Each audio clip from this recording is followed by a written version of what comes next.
Hello, everyone, and welcome to another elite episode of the Get Authentic with Marques show. My name is Marques Ogden. On today's episode, we are joined by Miss Leah Baston.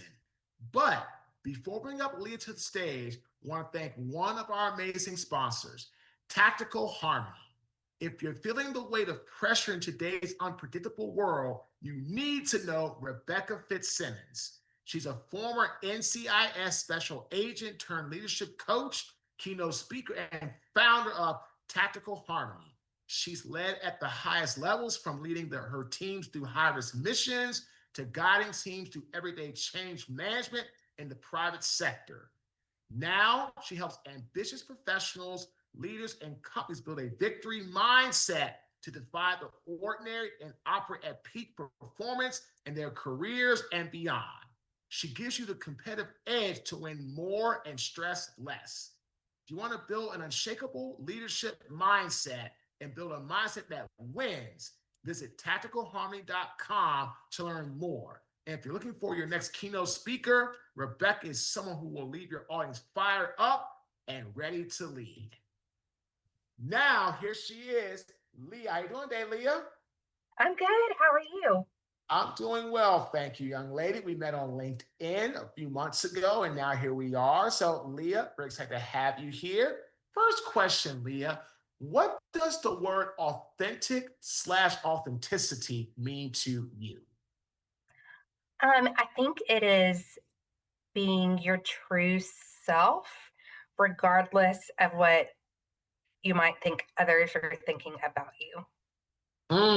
Ladies and gentlemen, being your true self and not worrying about and or thinking about what others think about you. Leah, it's very interesting. I was talking to somebody earlier today at an event that I went to, and this individual told me that people were not very happy with me about how I was not doing things at the event like they thought I should have. Well, like I told the guy, and we actually agreed, I was a presenter to be there to support that individual. It wasn't my event. It wasn't like I didn't want to be the headliner. I wasn't like the main speaker. It wasn't me. I didn't want to be that guy. I was there to support someone, help people, and add value, right? But at the end of the day, like I told this guy, I said, hey, if that's what people think about me, that's fine. But I'm not going to change who I am. I'm authentic. I'm real. I came there with good intentions. I wanted to help. I wanted to add value. I wanted to support. If that doesn't fit, then we're okay. We can just both part ways amicably, which we did. So I love that because people get, let me have this question, Leah. Why do you think some people get so concerned about what others think about them, where they just focus on that so much they don't act or they're not their true selves? Um, I think part of it is learned from our parents. I grew up in a household, it was very much about how things looked on the outside. And so that taught me that what is on the outside is what matters, and maybe how you feel on the inside is not as important. I think that social media doesn't help us, just because we're looking and seeing everything on the outside for someone else, and we don't know, what it's taken to get those posts up or what that person is really going through. I think those two things don't help matters. But I also think that some people are just bent that way. Again, like I worry a lot about what people think, how I come across. I replay the day over and over again. And I think that will always be part of my nature. And some people are super lucky that is not how their brain works. So, Leah, I respect the fact that you are authentic enough to share that because you make a very good point. That's how you are wired. That's who you are, and that's fine. And again, what I love about this conversation is it's about time. There's no right or wrong way for us to act, be, or live our life. We have to figure out what is best for us and how we need to move to our own music, to our own beat, to our own melody. That's kind of what I believe. So give us a little bit more, Leah, about your background. You said you grew up in a house where that was very important. Give us a little bit more about your upbringing, and then what are you doing today in your work? Yeah, so I grew up in, my parents were very good parents. They did the very best they could. They worked really hard to provide a good life for us. It was a very religious household. There were a lot of rules. I felt like my parents were a lot stricter than my peers growing up. And so when I left the house, it was like freedom. I can do all the things, um, which is not necessarily a good thing. Um, so it took me some trial and error to kind of, as it does with everybody, honestly, um, to find a path that really worked for me. I am currently a director of events at the U.S. Space and Rocket Center, and um, events was not something that I pursued. It was just kind of plopped in my lap, and I thought, okay, I'll just see where this road goes. And here we are, 15 years later, still doing the same thing. You know, Leah, I find this very interesting. So you talked about how you grew up with strict parents. I did as well. When you got to when you left and had freedom, that's how I was. So I went to college at Howard University. Like, hey, I'm out of the house. I can stay up past 9. I can do the things I want to do. And so it was a little bit rough in the beginning. I adjusted and pivoted. And I actually wanted to be an investment banker working on Wall Street. I actually interned at Merrill Lynch my junior year of college, and I loved it. I was in the downtown DC office, 21st and K, not that far from the White House, and I loved it. I learned a lot about stocks, bonds, blue chip accounts, how to manage, connecting, serving people, all these different things. So it's interesting, right? I never thought I would become an NFL athlete. I got one offer to play college football at Howard. That was it. So I got drafted in the NFL and had a career there. It was quite of a shock. And again, like you said, it came time, did what I had to do, loved it, moved on. But my question for you is, right, Leah, how did events fall into your lap 15 years ago? And then what are some things that you do? What are some of your day-to-day things that you do in your career, in your role as a director of events at your job?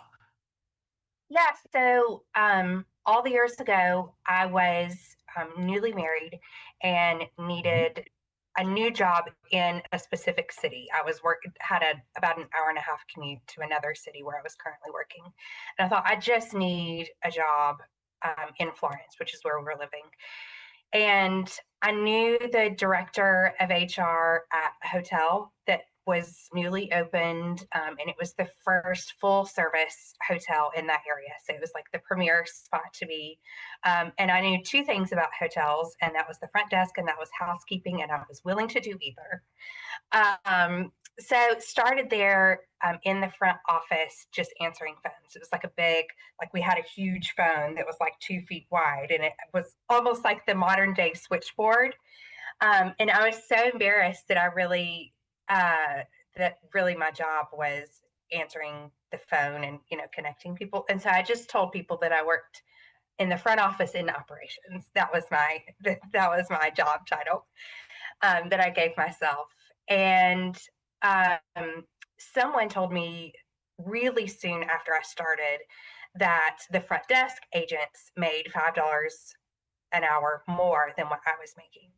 And so I thought, okay, well, no big deal. I'm going to work really hard. I'm going to learn this system the very best that I can. And then when a position comes open, it will be mine. And as it turns out, the front desk agents made the same that we did. But I ended up learning that system really well, and that caught the attention of my supervisor. Some months later, an admin put in her resignation, and the director of event management um, saw me and just kind of plucked me up. And he told me during the hiring process, he said, "Give me a year. After that, I'll help you find whatever job you want, but just give me a year." And I'm so grateful that he made me do that because in the beginning, when you start anything, it's rough. There are growing pains. You don't really know what to do, and so you don't really have your footing. But I had to give him a year, and at the 1 year anniversary, I was hooked, and I knew that that was a world that I wanted to be in. I was his assistant for a couple of years, and then um, a manager left, and I just promoted up and up um, through the ranks. One thing that was different about me is that I didn't have um, a family in terms of by that point, I was no longer married, didn't have children. If a job came up in another city, I could just ask myself if I thought it was a good idea and then just move. And so I ended up moving to multiple hotels. I worked at 6 different hotels in Alabama and Tennessee. And was just able to kind of climb the ladder that way. And so that brought me here to Huntsville. I am also now newly married, and thank you. We've been married for about 2 weeks now. Very Um, nice. so last year we decided we were ready to move forward with our life together, and so what made the most sense was for me to move from Nashville to Huntsville, and uh, I just was looking for positions in Huntsville. It was simple as that. And I saw this um, job posting and applied I think the day that they opened the position. I was the very first one that they interviewed, very first one in the door. Um, and it worked out for me. And so my role now, I feel like, is more supportive than anything else. I have a team of 3 planners, and they plan um, all of our events here, but more of like private rentals. And so I just support them in whatever they need, helping them make decisions, coming up with um, new documents. Maybe they create a form every single time, so I make a new form for them. Just I go to meetings on their behalf. It really is a supportive role. So that's what I do in the day. You know what, Leah? This is sensational. Couple great things here to summarize that awesome segment. Ladies and gentlemen, Leah talked about initially finding her start in her career through connecting. She knew someone. Am I saying that correctly, Leah? You Yeah. knew Hmm. someone. And I tell people, networking is not enough. Connecting is where it's at. Because in networking, hi, my name is Marques. Here's my card. Bye.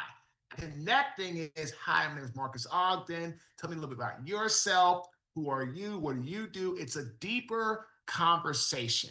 And she took that and then she continued to pivot and she always made the best of situations. Ladies and gentlemen, this is something I hope you really gain. You heard Leah say, went into a role, the guy said, give me a year. And she came in it with the mindset to just do her best and she ended up loving it.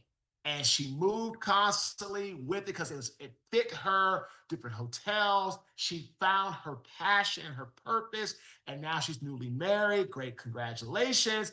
And then she moved to Huntsville, and now she has this director role as a supportive role. But Leah has something that everybody I feel is a great leader has, which is wisdom. Because you've gone through the whole process, right, Leah? And you understand what that looks like in that regard. So, again, ladies and gentlemen, it's such a big thing. Leah, I want to dive deeper into your new role by talking about 3 things I believe leaders and businesses should utilize to grow to the next level and to continue to expand and do well: people, processes, promotion.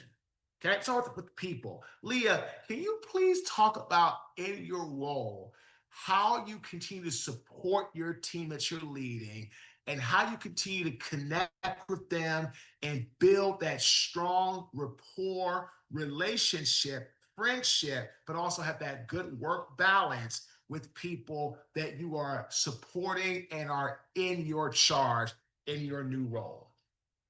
Yeah, so Brene Brown says that you have to love your people. And actually, I think it's the Marines. They tell their leaders, if you cannot find a way to love your people, then you either need to get on board and find it, or somebody else needs to be leading them. Like it just really is, it's not easy, but simple. And so I think I start in that place.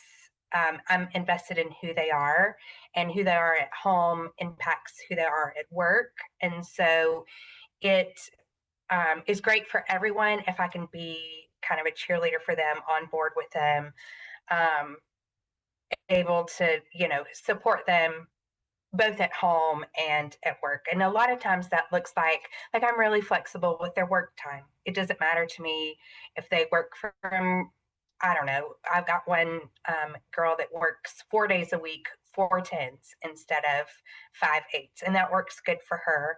I have one guy, he likes to work super hard through the week and then leave at 12 on Friday. Gets the same amount of hours, but that's his preferred schedule. So that's kind of what it looks like. I'm naturally interested in people and their stories, so that uh, being able to do that for my team, it comes easily to me, where it might not come as easy for someone else, but it feels easy.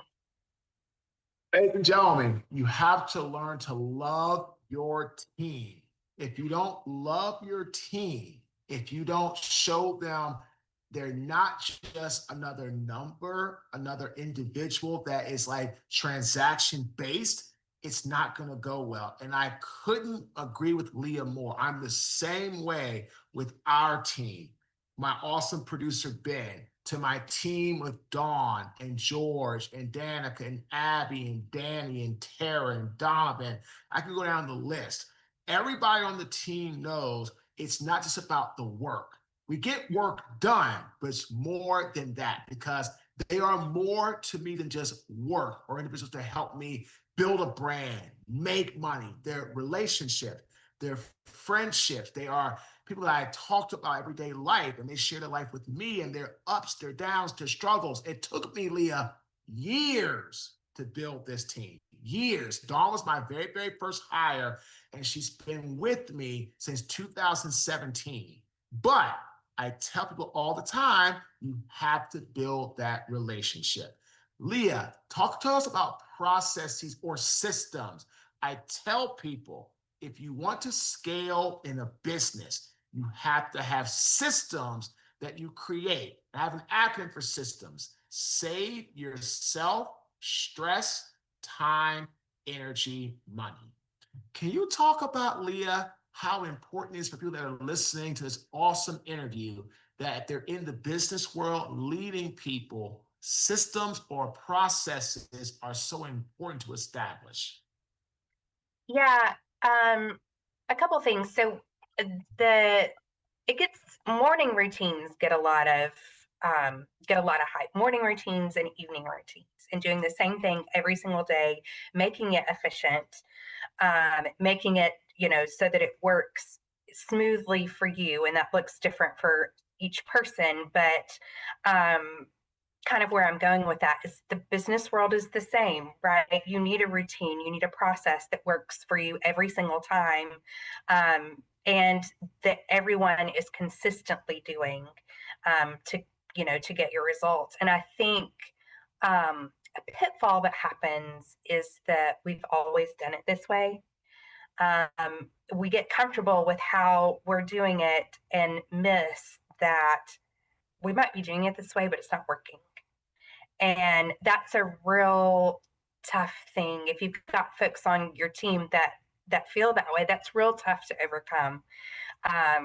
And in this particular role, we have some really senior um, managers and team members. My peer has actually been working here for 20 years, and then here I come, guns blazing, ready to start everything over. And it was rocky in the beginning, and it even still, we come against, I want to try something new. He wants to, keep it the same regardless.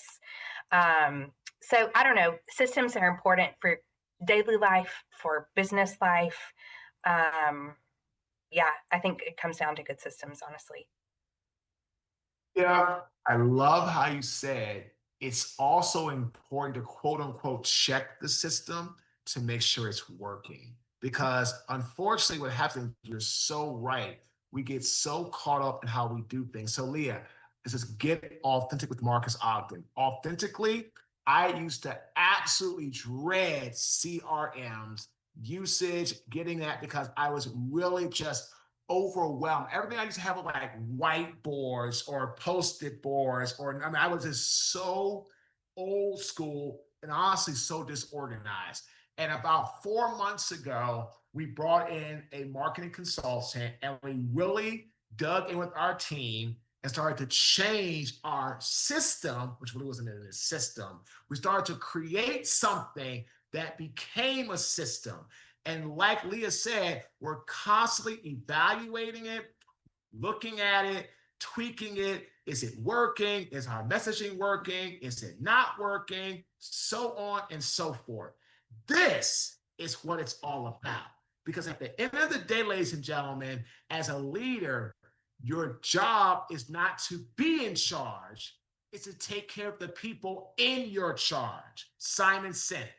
It's everything. So love that. Leah, when it comes to promotion, can you explain to people how important it is when your people are doing well and they do so over a consistent, disciplined amount of time? When there is room for growth and advancement, you promote them properly up the ladder to the next level. They can keep rising in their duties. Yeah, so a couple of things there. Um, I think there's a grooming process that happens. You can maybe see that potential that's there, or see, oh, they really excel in this particular part of their role, and being able to take that and kind of do more with it. I'm super lucky. I had a boss some years ago, and he felt like I could lead a team, but I had always just planned events. I had never led a team of event planners. And so he gave me like an in between role. I still reported to him as the leader, but I was the supervisor for the other planners. And that was super helpful if you can, do something like that just as a step.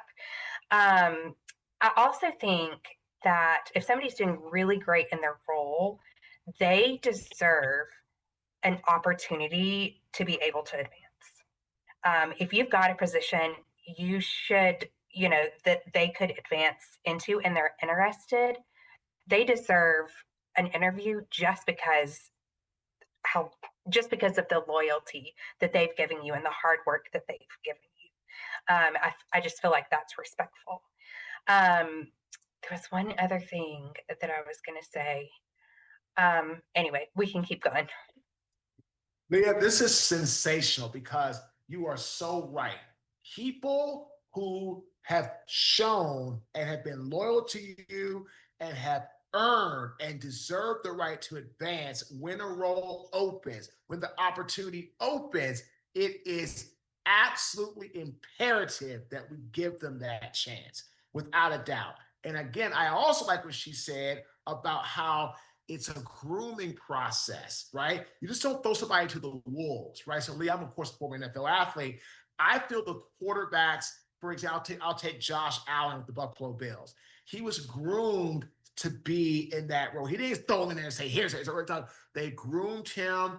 It was a process. He got experience. He learned, and he's able to become an elite quarterback. I feel when quarterbacks get thrown in too quickly, and there's not a grooming process, it could be a very difficult, arduous process to move through because you have not had a chance to gain any insight from individuals that you are close to that can share with you more knowledge you can apply to move throughout your career. So again, Leah, this has been a phenomenal interview, as I knew it would be. Leah, anybody want to find out more information about your job location, what you all do that's in Huntsville, or wants to maybe come to throw an event at your awesome establishment or your awesome organization, how can people find out more information about your company?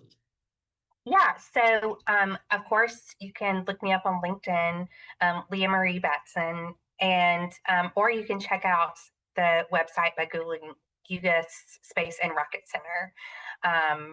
And either one of those will get you to our center, will get you connected with me personally. And yeah, if you want to reach out, I'd love to chat. Ladies and gentlemen, what a fantastic interview. We want to thank Tactical Harmony and Rebecca Fitzsimmons for sponsoring this episode.